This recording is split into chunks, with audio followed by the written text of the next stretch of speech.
যারা অত্যন্ত অ্যাগ্রেসিভ এদের বিয়েটি কেটে যায়।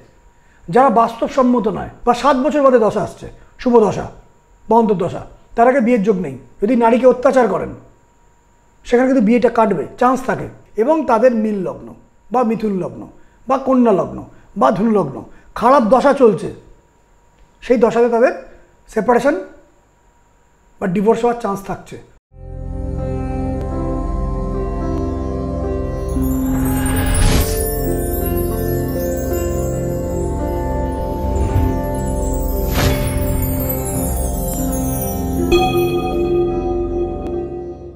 নমস্কার, আজকে আপনাকে জানাবো যে সেকেন্ড ম্যারেজ কাদের হয়, মানে দ্বিতীয়বার বিয়ে।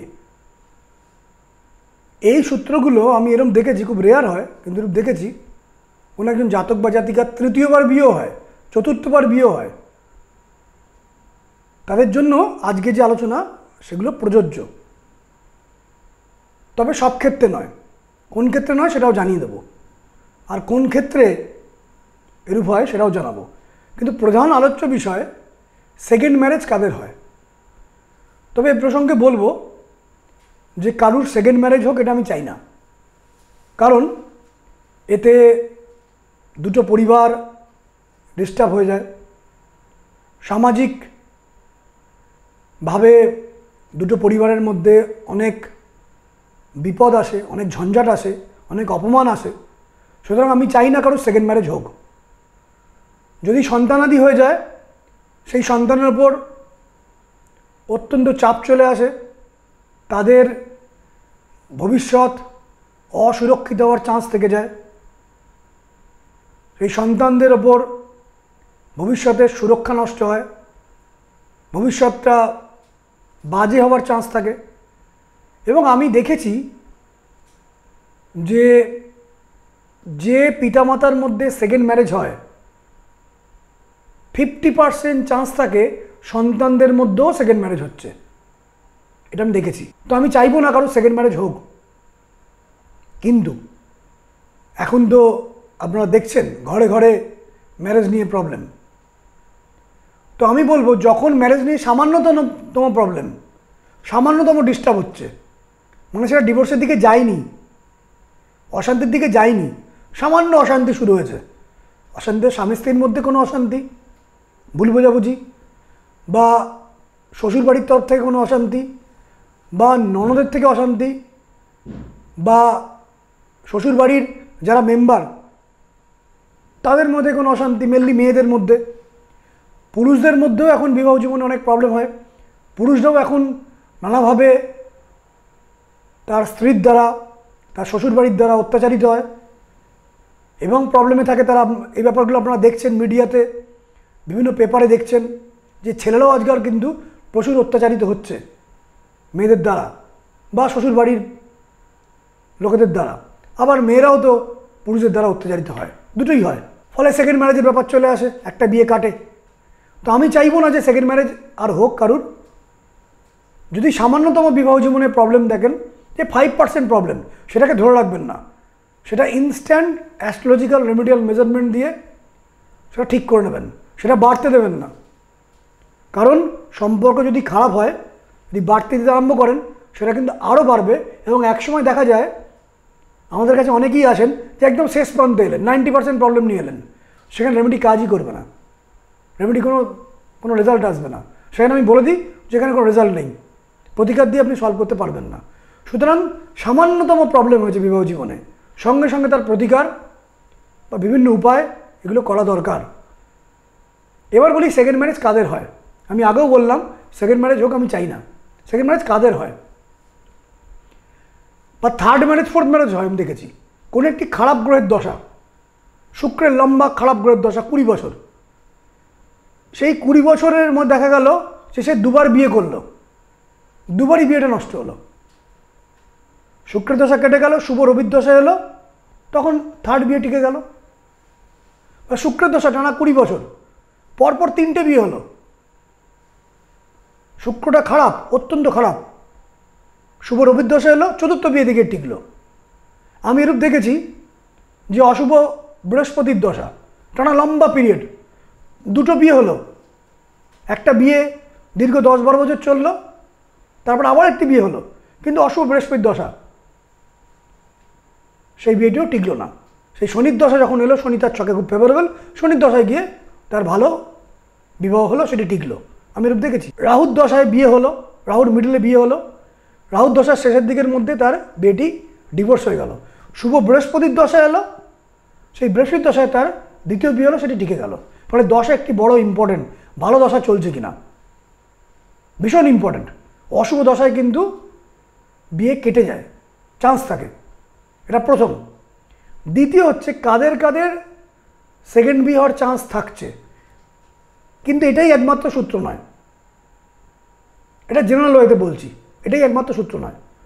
যাদের জন্মের ডেট 3-এর ডেট, 4-এর ডেট এবং 9-এর ডেট অ্যাডিং করে 9, 4 বা 2 আসছে, মানে 3, 12, 21, 30 এই ডেটে জন্ম, 4-এর ডেট মানে 4,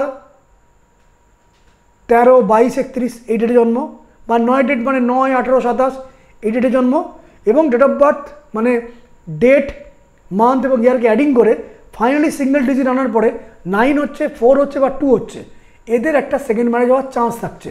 সবার ক্ষেত্রেই হচ্ছে বলছি না, চান্স থাকছে। দ্বিতীয় সূত্র দেখেছি আমি, যারা আগের ডেটের যে কথাটি বললাম, 3-এর ডেট, 9-এর ডেট, 4-এর ডেট অ্যাডিং করে 9, 4 বা 2 আসছে, এবং তাদের মীন লগ্ন বা মিথুন লগ্ন বা কন্যা লগ্ন বা ধনু লগ্ন, খারাপ দশা চলছে, সেই দশাতে তাদের সেপারেশন বা ডিভোর্স হওয়ার চান্স থাকছে। এরা সতর্ক হয়ে যান যে আপনাদের কিন্তু পরিবারটাকে গুছিয়ে রাখতে হবে, অশান্তি আসতে পারে। তৃতীয় দেখেছি আমি, যাদের সপ্তম ভাবটা কোনো কারণে মীন, কন্যা, মিথুন বা ধনুতে পড়ছে, তাদের সেপারেশন বা ডিভোর্স হওয়ার চান্স থাকছে, সেকেন্ড ম্যারেজ হওয়ার চান্স থাকছে। দশম স্থানে, ষষ্ঠ স্থানে বা পঞ্চম স্থানে অশুভ গ্রহের কম্বিনেশন, রবি শনি, চন্দ্রকেতু, বুধ কেতু, শনি রবি, মঙ্গল শনি, শনি চন্দ্র, বৃহস্পতি রাহু দশম স্থানে, সপ্তম স্থানে বা ষষ্ঠ স্থানে থাকছে, এদের একটা সেকেন্ড ম্যারেজ হওয়ার চান্স থাকছে। আমি দেখেছি যাদের একাদশ স্থানে দুটো পাপগ্রহ একত্র হয়ে বসে আছে, এদের কিন্তু সেকেন্ড ম্যারেজ হওয়ার চান্স থাকছে।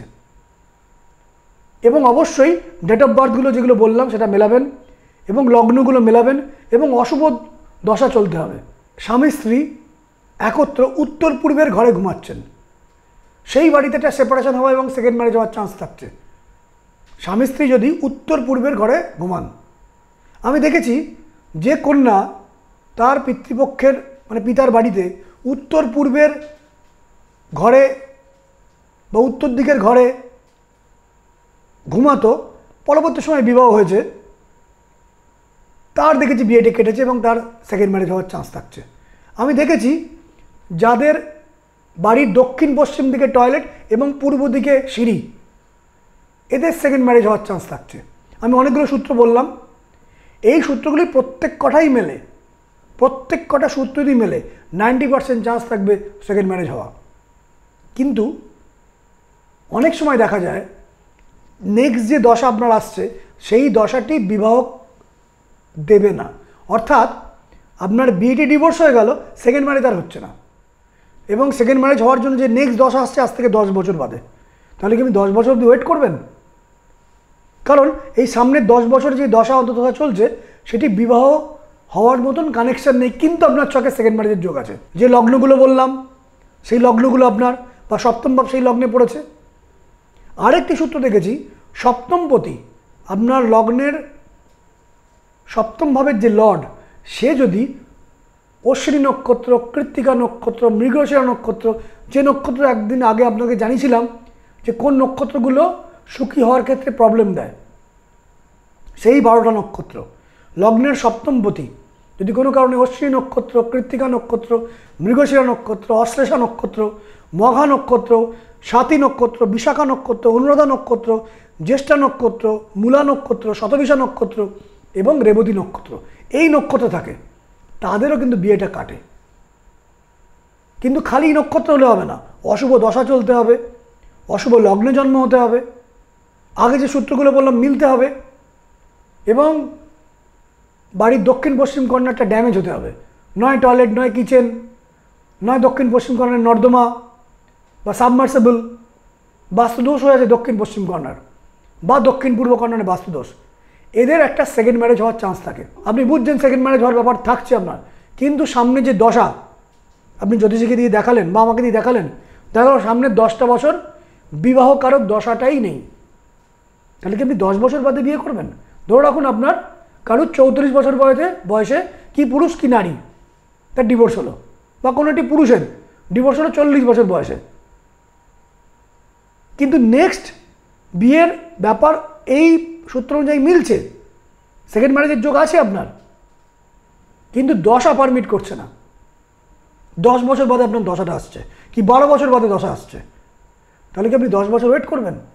বা 7 বছর বাদে দশা আসছে, শুভ দশা বা অন্তর্দশা, তার আগে বিয়ের যোগ নেই, তাহলে এতদিন আপনি ওয়েট করবেন? এবং এটা তো সত্যই যে একটি মেয়ের যদি 40 বছর হয়ে যায়, পরের বিয়ে হওয়ার ক্ষেত্রে কোশ্চেন চিহ্ন হয়ে যায়। একটি পুরুষের যদি 45 থেকে 50 বছর হয়ে যায়, তখন পরবর্তী সময় তার বিয়ে হওয়ার সামাজিকভাবে মুশকিল হয়ে যায়।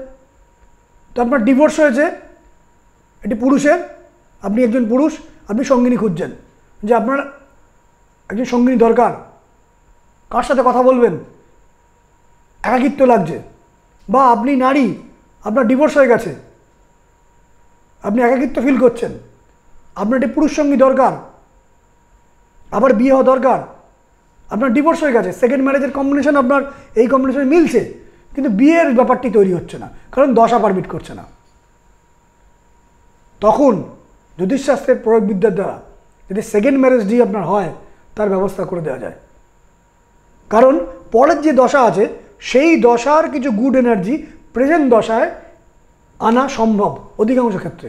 যাদের সেকেন্ড ম্যারেজের যোগ আছে, আমি প্রথমত চেয়েছি কিন্তু সেকেন্ড ম্যারেজ আর না হোক, আপনার বিয়েটা টিকে যাবে। এবং তার জন্য আমি আগেই বলেছি, যখন সামান্যতম বিয়েতে প্রবলেম আসবে, সামান্যতম বুঝতে পারছেন 10% প্রবলেম এসছে, ইনস্ট্যান্ট সেটাকে সলভ করে নেবেন, সেটাকে 90% বিপদে নিয়ে আসবেন না। মানে একজন নারী স্বামী স্ত্রীর মধ্যে প্রবলেম এসছে, সেই নারীটি স্বামীর ঘর ত্যাগ করে তার বাপের বাড়িতে এসছে বা অন্য কোথাও গিয়ে থাকছে, এটা অনেক কঠিন জায়গা হয়ে গেছে, এই জায়গা অবধি যেতে দেবেন না। সামান্যতম প্রবলেম আসছে, স্বামী স্ত্রীর মধ্যে অশান্তি আসছে, কোশ্চেন আসছে, সম্পর্ক টিকবে তো? ইনস্ট্যান্ট সেটাকে প্রতিকার করুন, সেটা কিন্তু অনেক তাড়াতাড়ি সলভ করা সম্ভব। যখন প্রবলেমটা 90% হয়ে গেছে, অধিকাংশ ক্ষেত্রে সলভ করা প্রবলেম হয়ে যায় এবং বেশ কিছু ক্ষেত্রে সলভ হয়ই না। আমার কাছে যারা আসেন 10% এমন থাকে যাদের বিবাহ স্বামী স্ত্রীর প্রবলেম চলছে, সলভ করাই যাচ্ছে না, কারণ সেটা কানেকশান নেই, কারণ প্রবলেমটা অনেক জোরালো হয়ে গেছে। যারা বিবাহ জীবনে প্রবলেম পাচ্ছেন বা আপনার ডিভোর্সের কেস চলছে, আপনি পরবর্তী বিয়ে করতে চান, বা আপনার ডিভোর্স হয়ে গেছে কিন্তু বিয়ে হচ্ছে না নেক্সট, সেই বিবাহটি সম্পন্ন করার জন্য যে নাম্বারগুলো ফ্ল্যাশ হচ্ছে, এখানে ফোন করে আপনি অ্যাপয়েন্টমেন্ট দিতে পারেন, যাতে আপনার একটি সুন্দর বিয়ে হয়, তার আমি আপ্রাণ চেষ্টা করব। তবে আপনাদেরও কিন্তু কিছু মানতে হবে, কারণ আমি দেখেছি কাদের বিয়েটা কাটে, অভিজ্ঞতা সরকার দেখেছি কাদের বিয়েটা কাটে। যারা অত্যন্ত অ্যাগ্রেসিভ, এদের বিয়েটি কেটে যায়। যারা বাস্তবসম্মত নয়, মানে বিয়েটা চালাতে গেলে কী কী নিয়ম দরকার, কী কী বিষয়গুলো মানা দরকার, সেটা তার মানতে রাজি নন, বা আমি একগুঁয়েমি করব, আমি যেটা বুঝছি সেটা ভালোই করব, এদের কিন্তু বিয়ে কাটে। বা যারা অন্য মেনলি পুরুষেরা যদি নারীকে অত্যাচার করেন, সেখানে কিন্তু বিয়েটা কাটবে, চান্স থাকে। কিন্তু আমি চাইবো না কোনো অত্যাচার হোক, কোনো অনিয়ম হোক, কোনো ঝঞ্ঝাট আসুক, কোনো তর্কাতর্কি হোক, কোনো মন কষাকষি হোক। যদি সামান্যতম প্রবলেম হয়, সেখানে জ্যোতিষীয় রেমেডির মাধ্যমে সলভ করে দিন। কিন্তু আপনার বিয়েতে ডিভোর্সের কেস চলছে, আপনি পরবর্তী একটি ভালো জায়গায় বিয়ে করতে চান, স্টেবল হতে চান, বা আপনার ডিভোর্স হয়ে গেছে, দ্বিতীয় বিয়ের যোগ রয়েছে, আপনি এই ক্যালকুলেশন দিয়ে বুঝতে পারছেন, নিজের ছকটিকে বুঝে বা নিউমোলজির দিক থেকে বুঝে, রাশি লগ্ন দেখে, কিন্তু বিয়ের সুযোগটি আসছে না, বা জ্যোতিষীকে দেখিয়েছেন, জ্যোতিষী বলছে আগামী 7 বছর বিয়ের যোগ নেই, 10 বছর বিয়ের যোগ নেই। সেই বিয়েটি সুসম্পন্ন করার জন্য আপনি প্রপার প্রতিকারের মাধ্যমে বিয়েটি সুসম্পন্ন করতে পারেন। যারা আমাকে দেখাতে চান, তারা যেই নাম্বারগুলো ফ্ল্যাশ হচ্ছে, এখানে ফোন করে আসতে পারেন। আমি অনলাইনে এবং চেম্বারে আমি দেখি, লোকেদেরকে পরিষেবা দিই। আমার কৃষ্ণনগর, বর্ধমান এবং কলকাতায় চেম্বার আছে। এছাড়া প্রতিদিন আমি অনলাইনে 10 থেকে 12 জন লোকেদেরকে ভিজিট করি অনলাইনের মাধ্যমে। যারা কলকাতার বাইরে থাকেন, মানে বাঁকুড়া থাকেন বা বর্ধমানে থাকেন বা মিদনাপুরে থাকেন বা শিলিগুড়ি থাকেন বা বাংলার বাইরে থাকেন, ইউপিতে থাকেন বা দিল্লিতে থাকেন বা পাঞ্জাবে থাকেন বা ব্যাঙ্গালোরে থাকেন, উড়িষ্যায় থাকেন বা দক্ষিণ ভারতের কোথাও থাকেন, মধ্য ভারতের কোথাও থাকেন বা দেশের বাইরে থাকেন, তারা তো আমার চেম্বারে আসতে পারবেন না। তাদের জন্য অনলাইন প্ল্যাটফর্ম রয়েছে। অনলাইনে আপনারা প্রায়র অ্যাপয়েন্টমেন্ট নিয়ে আমার সাথে যোগাযোগ করতে পারেন। আমি আপনাকে সলভ করার চেষ্টা করব আপনার প্রবলেমের। Thank you.